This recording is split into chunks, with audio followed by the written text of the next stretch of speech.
Hello bachcho, let's read the question. Given question, दो statements assertion and reason पर based है. Assertion says if an inductor coil is connected to the DC source and the current supplied is I1.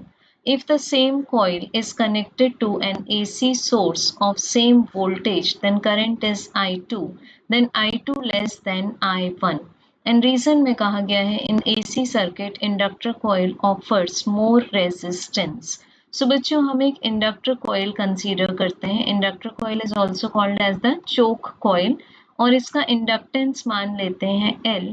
अब इसको दो cases में use करेंगे. One will be the DC direct current source and second will be the AC alternating current source. तो बच्चों जब हम inductor coil को डीसी में यूज करेंगे तो यहाँ पर करंट सप्लाई हो रही है I1 और AC में करंट सप्लाई हो रही है I2. तो सबसे पहले हम देखते हैं DC के केस में मान लेते हैं कि इंडक्टर कॉइल में रेजिस्टेंस है R, तो हमें I1 का आंसर मिल जाएगा V डिवाइडेड बाय R.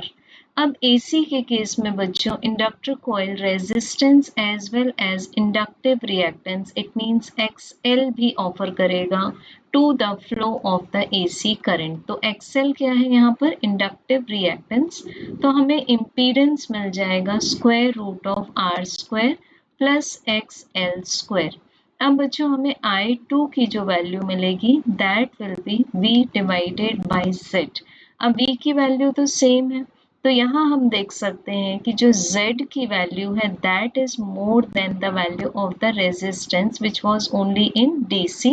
सो बच्चों यहाँ से हमें जो I2 का आंसर मिलेगा वो I1 से लेस हो जाएगा. तो we can say that assertion is true. अब रीजन में बताया गया कि एसी सर्किट में inductor coil more resistance offer करती है.